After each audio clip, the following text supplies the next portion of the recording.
नमस्कार दिव्यांग मित्रमैत्रिणींनो, दिव्यांगांचा आवाज बोलानुभवाचा या चॅनलमध्ये मी ओमकेश आपल्या सर्वांचं सहर्ष स्वागत करतो. आज आपल्या महिन्याचा शेवटचा व्हिडिओ म्हणजे या महिन्यातला यूट्यूब चॅनलचा व्हिडिओ शेवटचा नाही आहे.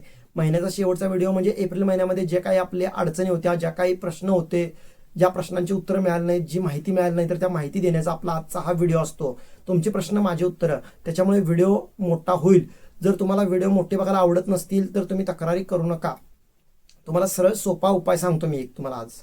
जर तुम्हाला माझे व्हिडिओ आवडत नसतील, जर तुम्हाला माझे व्हिडिओ मोठे केलेले बघावेसे वाटत नसतील, जर तुम्हाला माझे व्हिडिओज बघावेसे वाटत नसतील, तर खाली म्हणजे माझं चॅनलचं नाव आहे दिव्यांगांचा आवाज, त्याच्या पुढे अनसबस्क्राईबचं बटन आहे. तर त्या सबस्क्राईबच्या बटनवरती टच केलात तर अनसबस्क्राईब होतं. अनसबस्क्राईब होऊन सुद्धा तुम्हाला जर हे होत तरी सुद्धा व्हिडिओ येत असतील तर वरती 3 डॉट्स येतात, तर 3 टिंब येतात, तर त्या 3 टिंबावरती टच करायचं आणि तिथे ब्लॉक म्हणून, चॅनल ब्लॉक म्हणून करू शकता तुम्ही, ते सुद्धा करू शकताय. त्याच्यामुळे माझे व्हिडिओ तुम्हाला परत येणार नाहीत आणि व्हिडिओ आपले मोठे होतात, कारण आपण एकाच व्हिडिओमध्ये सविस्तर माहिती देण्याचा किंवा एका छोट्या 5-6 वर्षाच्या किंवा 7-8 वर्षाच्या मुलालाही समजावे आणि आजी आजोबांनाही ते माहिती ती समजावी या उद्देशाने देतो. म्हणजे सगळेच ते काय अशिक्षित आहेत असं नाही आहे, पण काही सुशिक्षित असून सुद्धा त्यांना काही गोष्टी समजत नाहीत, त्यासाठी आपण हे व्हिडिओ बनवतो. आता मूळ मुद्दा म्हणजे तुम्हाला माझ्याशी संपर्क साधायचा असतो, बरोबर आहे. तर त्याच्यासाठी तुमच्याकडे नंबर नाही आहे, तर आपण प्रत्येक व्हिडिओच्या खाली डिस्क्रिप्शनमध्ये मोबाईल नंबर आपल्याला दिलेलाच आहे. व्हॉट्सअप ग्रुपचा असेल, कॉलिंगचा असेल, सगळ्या नंबर आपण दिलेला आहे. मेल आयडी पण दिलेला आहे, इंस्टाग्राम आयडी पण दिलेला आहे, सगळ्या गोष्टी केलेल्या आहेत आपण तिथं. पण तरी ते बघता येत नाहीत काही जणांना वाचता येत नाही, काही जणांना दिसत नाही, अशा गोष्टी असतात. त्याच्यामुळे आपण नंबर सांगतोय. मुलींसाठी आणि मुलांसाठी नंबर तोच आहे, फक्त मुलींसाठी वेगळा ग्रुप आहे, मुलांसाठी वेगळा ग्रुप आहे.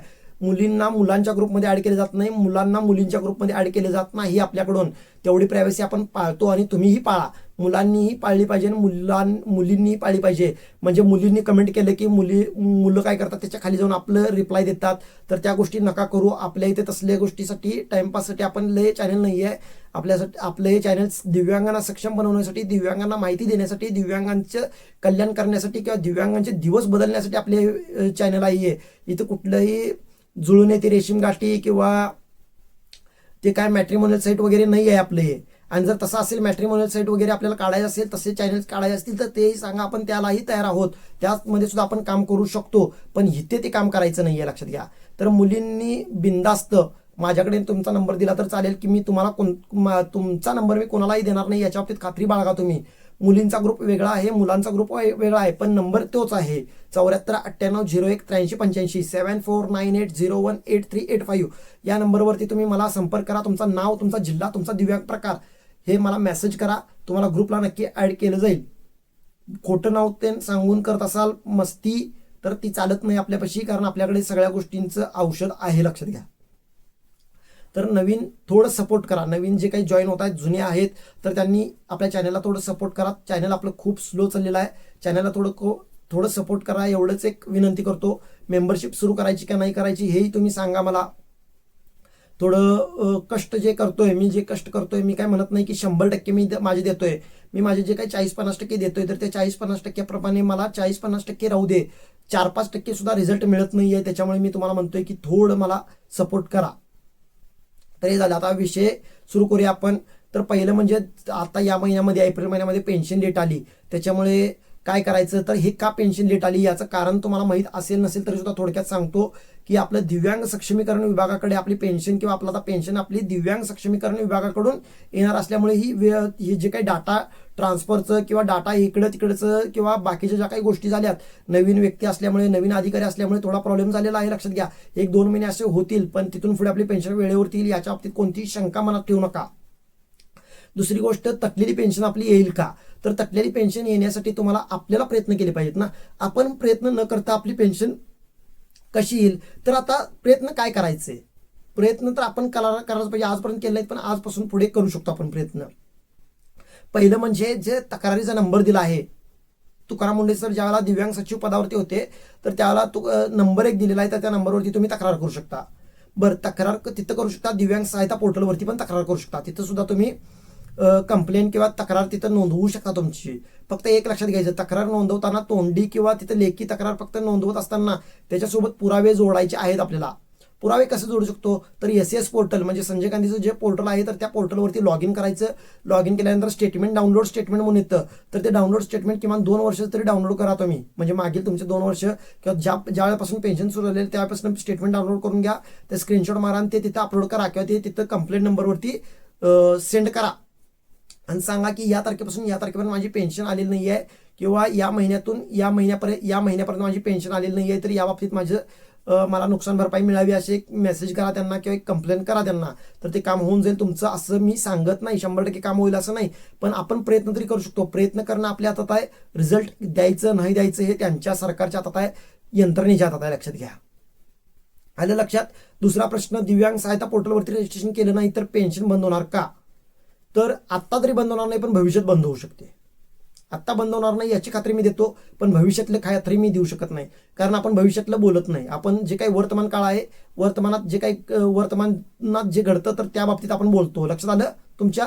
तर आता बंद होणार नाही, पण रजिस्ट्रेशन करायला काहीही अवघड नाही आहे. फक्त 3 कागदपत्र लागतात, UID कार्ड, आधार कार्ड, पॅन कार्ड, हे 3 कागद लागतात. त्याच्यावरती रजिस्ट्रेशन करून घ्या. बाकीचे कागद नसतील तर ते अपलोड करायचं राहू द्या. हे कागद सुद्धा अपलोड करायचे नाही आहेत. तिन्हीची नंबर म्हणजे UID नंबर, आधार नंबर, पॅन नंबर, हे 3 नंबर टाकला तिथं तर रजिस्ट्रेशन तुमचं होऊन जातं. याच्या बाबतीत कोणतीही शंका ठेवू नका. घरात बसून मोबाईलवरती सुद्धा तुम्हाला करता येतं. भरपूर सारे युट्यूबवरती व्हिडिओ आलेले आहेत की दिव्यांग सक्षमीकरण, दिव्यांग सहायता विभागाला किंवा दिव्यांग सहायता पोर्टलवरती रजिस्ट्रेशन कसं करायचं याच्या बाबतीत भरपूर सारे व्हिडिओ आहेत. त्याची एखादी लिंक आपण खाली डिस्क्रिप्शनमध्ये पण देण्याचा प्रयत्न नक्की करूया. पण तुम्ही बघून घ्या आणि ते फॉर्म तुम्ही घर बसल्या भरू शकता. कोण 500 रुपये मागते, कोण 1000 रुपये मागते, कोण 200 रुपये मागते, कोण काय मागते याच्या बाबतीत तक्रारी आपण करू शकत नाही. जर ज्या वेळेला तुम्हाला त्याचा व्यवहार पटतो, आपण व्यवहार पटल्याशिवाय किंवा आपल्याला ते मान्य असल्याशिवाय आपण त्याच्यासोबत काम करत नाही, लक्षात घ्या. म्हणजे आता समजा तुमचं आणि माझं ज्याला आपण एखादी गोष्ट करायची असते तर त्याला ठरवतो की काय करायचं काय नाही करायचं किंवा काय देवाणघेवाण झाली पाहिजे, त्यावेळेलाच आपण ते करतो. त्याच्यामुळे जर एकदा व्यवहार ठरला असेल तर ते पैसे द्यायचे आपण कटिबद्ध आहोत, लक्षात घ्या. आलं लक्षात. पण जर अनावश्यक पैसे जर मागत असतील तर पहिला काम करण्याआधी सांगायचे की मला पटत नाही बाबा, माझं काम करू नको म्हणून. अशा गोष्टी सुद्धा आपण करू शकतो ना. जर पहिला कर म्हणायचं पैसे देतो, पण काम झाल्यानंतर म्हणायचं एवढं पैसे कोण घेते काय, तेवढं पैसे कोण घेते काय, तर हे मान्य नाही आहे, लक्षात घ्या. काम होईस तर बाबा करायचं आणि काम झाल्यानंतर त्याला शिव्या देऊन बाहेर काढायचं, हे चुकीचं आहे, हे साफ चुकीचं आहे. हे मधीच का घेतलो, कारण भरपूर आपले टीम आपण तयार केलेली आहे दिव्यांग सहायता विभागाला नोंदणी करण्यासाठी किंवा SS पोर्टलवरती किंवा बाकीचे जे काही फॉर्म भरण्यासाठी आपली टीम तयार केलेली आहे. ते टीम पैसे घेतल्याशिवाय काम करत नाही. पण तुम्ही बऱ्याच जणांनी असं केलेलं आहे की त्यांच्याकडून काम करून घेतलेलं आहे पण पैसे अद्याप दिलेले नाही आहेत. तर असं नका करू. ते सुद्धा दिव्यांग आहे, त्यांचं सुद्धा हातावरती पोट आहे, ते सुद्धा ते काम का करतायत, कारण त्यांनाही 2 पैशाची गरज आहे किंवा त्या पैशातून त्यांनाही चांगलं काहीतरी करायचं आहे, त्यांचंही घर चालवायची गरज आहे त्यांना, त्यांच्याही अडचणी आर्थिक अडचणी आहेत, तेही दिव्यांग आहेत, 60-70% दिव्यांग आहेत ते. मग त्यांचा पण आपण विचार केला पाहिजे, एवढं सांगतो तुम्हाला. आणि ती टीम काय, माझं नाव सांगून जर त्यांनी पैसे जास्त मागत असतील तर देऊ नका. तुम्हाला पटतंय, तुमच्या गावामध्ये जर पैसे त्याच्यापेक्षा जास्त कमी घेत असतील तर तुम्ही गावात काम करून घ्या, तुमच्या ओळखीत काम करून घ्या. पण असं नाही की मी सांगतोय म्हणून त्यांच्याकडून काम करून घ्यायलाच पाहिजे, असंही काही नाही आहे.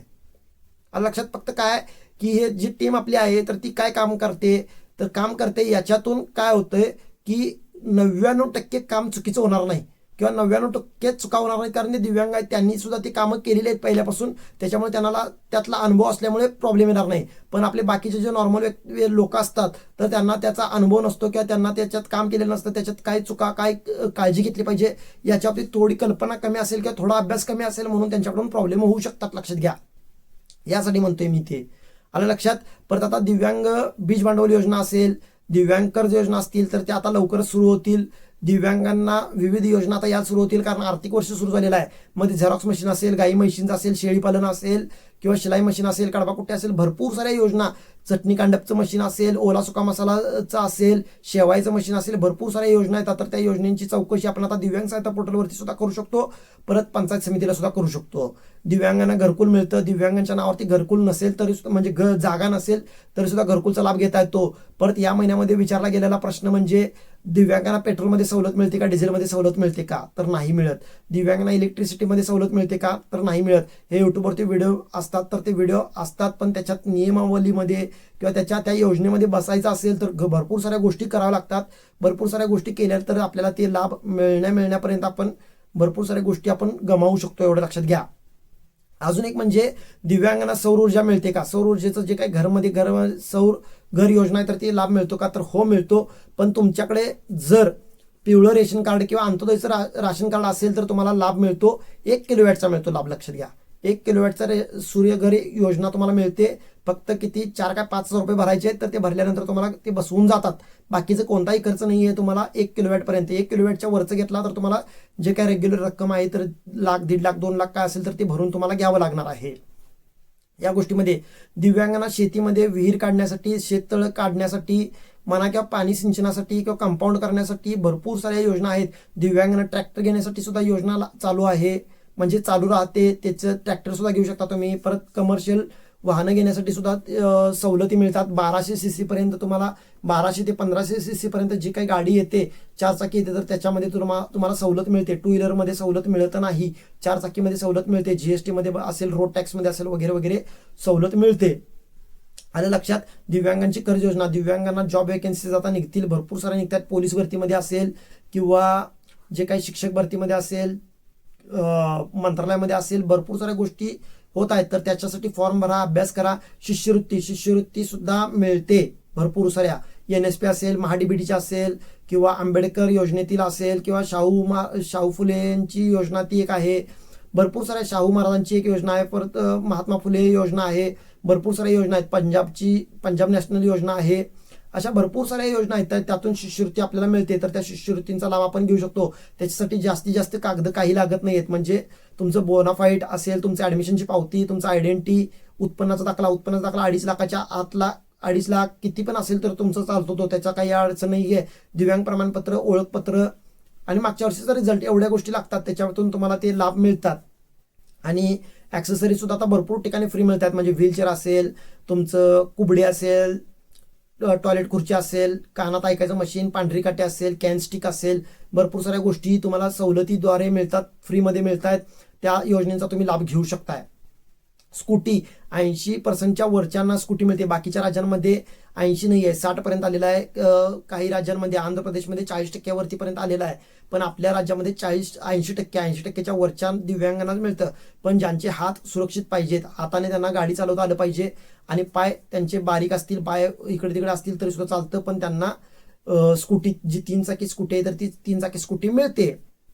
लक्षात. ही स्कूटी तुम्ही विविध संस्था आहेत तर त्या विविध संस्थेच्या मदतीतून तुम्ही घेऊ शकताय.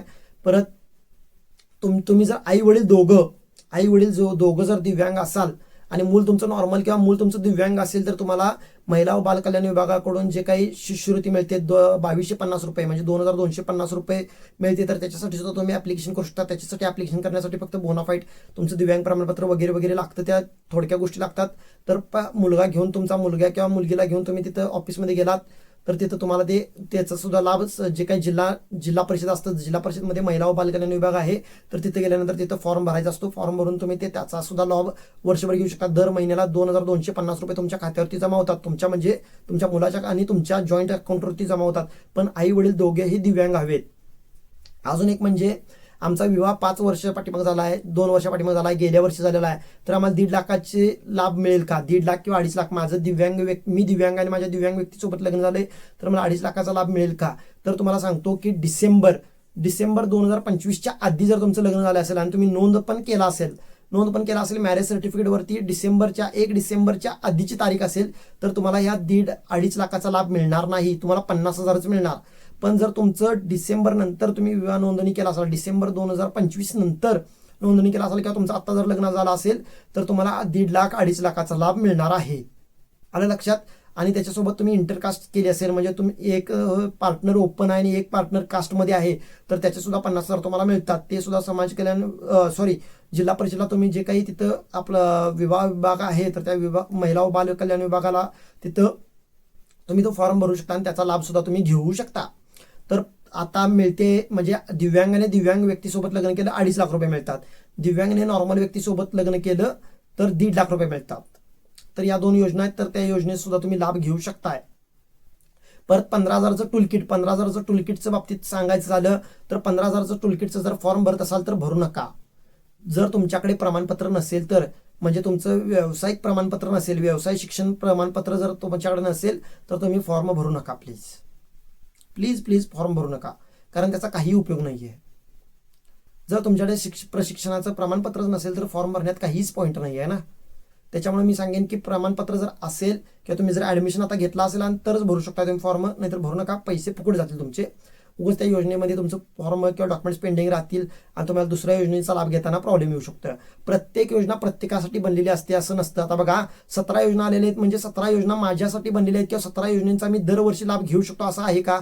तर नाही आहे. एक योजना मला मिळाली तर दुसरी योजना मला मिळणार नाही, किंवा एक योजना मिळाली म्हणून दुसरी, तिसरी, चौथी, 5वी, 6वी, 7वी ह्या सगळ्याच योजना मला मिळाव्यात ही अपेक्षा असणं बरोबर आहे, पण ती मिळणं हा विश्वास चुकीचा आहे, लक्षात घ्या. कारण जसा मी दिव्यांग आहे तसं तुम्हीही दिव्यांग आहात. जसं मला योजनांचा लाभ मिळाला पाहिजे तसं तुम्हालाही योजनांचा लाभ मिळाला पाहिजे ना. मग तशा बाबतीत पण विचार करा. सगळ्याच योजना आपल्याला मिळतात असं नाही आहे, आणि एक योजना घेतली की कमीत कमी 5 वर्ष योजना दुसरी घेता येत नाही त्या ह्याच्यातून. म्हणजे पंचायत समितीतून एक योजना घेतला तर 5 वर्ष योजनेचा लाभ आपल्याला घेता येत नाही. आलं लक्षात? म्हणून तुमचे फॉर्म पेंडिंग दाखवतात, फॉर्म रिजेक्ट होतात, फॉर्म गोष्टी होतात, हे होतात, ते होतात, अशा गोष्टी होतात. आणि आता तर ऑनलाईन झालेलं आहे त्याच्यामुळे सगळ्या गोष्टी कळतात. आधार कार्डच्या एका क्लिकवरती आधार कार्डचा नुसता नंबर आणि जन्मतारीख टाकलं तरी सुद्धा तुमचं जे काही तुम्ही कोणत्या योजनेचा लाभ घेतला आहे, कोणत्या सुविधा तुम्हाला मिळतात, कोणत्या सुविधा मिळत नाही, त्या सगळ्या गोष्टी कळतात. त्याच्यामुळे उगाचच आविर्भावात जायचं नाही की माझं तिकडं कळणार नाही, माझं इकडं कळणार नाही, माझं ते हे होणार नाही, माझं ते होणार नाही, असं नसतं. सगळ्या गोष्टी आहेत, सगळ्या गोष्टी होऊ शकतात. शेळीपालनासाठी 50% अनुदान आहे. तुम्ही पशुसंवर्धन विभागाकडे जाऊन ते फॉर्म भरू शकता. ऑनलाईन सुद्धा फॉर्म आहे. दिव्यांग सहायता पोर्टलवरती फॉर्म भरता येऊ शकतो. पशुसंवर्धन विभागाकडच्या पोर्टलवरती .com वरती जायचं किंवा त्या वेबसाईटला जायचं, तिथे जाऊन तुम्ही दिव्यांगांच्या साईटवरून फॉर्म भरू शकताय. परत गाई म्हशीसाठी 35% अनुदान आहे. भरपूर साऱ्या डेअऱ्या सुद्धा तुम्हाला अनुदान देतात, तर त्याचा लाभ घेऊ शकता. तुम्ही व्यावसायिक बनू शकता. 1-2 गाई किंवा 5-10 शेळ्यांपासून तुम्ही छोटा मोठा व्यवसाय सुरू करू शकताय. मोठ्या व्यवसायासाठी सुद्धा कर्ज अवेलेबल आहेत. मुद्रा लोन असेल किंवा PMEGP, CMEGP किंवा अण्णासाहेब पाटील आर्थिक विकास महामंडळामधून कर्ज मिळतं. अशा भरपूर साऱ्या गोष्टी आहेत, तर त्याचा लाभ घेतला पाहिजे. आपण प्रयत्न केले पाहिजेत. लाभ घेतला पाहिजे म्हणण्यापेक्षा प्रयत्न केले पाहिजेत. लाभ मिळतील नाही मिळतील हा दुसरा भाग आहे, पण प्रयत्न केले आणि मग अपयश आल्यानंतर आपण इतरांना दोष देऊ शकतो, पण प्रयत्न न करता आपण इतरांना दोष देणे म्हणजे आपण मूर्ख आहोत, लक्षात घ्या. तर आलं लक्षात. व्हिडिओ खूप मोठा झालेला आहे. व्हिडिओ पूर्ण पाहिल्याबद्दल खरंच खूप आभारी आहे. इथपर्यंत व्हिडिओ पाहिल्यानंतर म्हणजे तुमची प्रतिक्रिया काय आहे, तुमचं मत काय आहे, मी खरंच अपेक्षा ठेवतोय तुमच्याकडून, किंवा एक वाट पाहतोय की तुम्ही प्रतिक्रिया काय द्याल, किंवा तुम्ही त्याच्यावरती एवढा मोठा व्हिडिओ बनवल्यानंतर किंवा एवढी सविस्तर एका व्हिडिओमध्ये माहिती दिल्यानंतर तुम्हाला काय वाटतंय की माझं अजून काय चुकतंय काय, माझं अजून काय राहतंय काय, त्या बाबतीत तुम्ही नक्की मला कमेंटमध्ये सांगू शकताय, फोन करून सांगू शकताय, मेसेज करून सांगू शकताय. तेवढा अधिकार तुम्हाला आहे. पण फक्त काय की तक्रार नको तुमच्या. तक्रारी म्हणजे व्हिडिओ तुझा खूप मोठा होतोय आणि आम्हाला कंटाळा येतोय बघायला. अरे कंटाळा येत असेल तर बघू नका ना, आम्ही कुठं तुमच्या पाठीमा लागतोय बघा म्हणून नाही ना पाठीमा लागत. तुम्ही माझा व्हिडिओ बघितलाच पाहिजे, व्हिडिओ माझा शेअर केलाच पाहिजे, व्हिडिओ माझा सबस्क्राईब केलं पाहिजे. असं मी कधीच कुणालाच सांगितलेलं नाही माझं चॅनल सबस्क्राईब करा किंवा माझा व्हिडिओ बघा किंवा माझं हे करा आणि माझं ते करा, मला पब्लिसिटी द्या आणि हे करा आणि ते करा, मी कधी सांगत नाही. त्याच्यामुळे तुम्हाला हक्काने एक लहान मित्र म्हणून तुमचा, तुम्ही मग मुली असाल किंवा मुलं असाल, लहान मित्र म्हणून तुम्ही मला नक्की सांगू शकताय की बाबा ही एक गोष्ट राहिली, ही गोष्ट तू सुधारू शकतोस किंवा या गोष्टी तू बदलू शकतोस, या गोष्टी तू करू शकतोस, या गोष्टी सांगा. पण तू हे करूच नको, ते करूच नको, हे मात्र चुकीचं आहे. तर या गोष्टी सांगण्याचा प्रयत्न केलेला आहे. आता आपण भेटूया पुढच्या महिन्यामध्ये. तोपर्यंत सर्वांना जय महाराष्ट्र, जय दिव्यांग.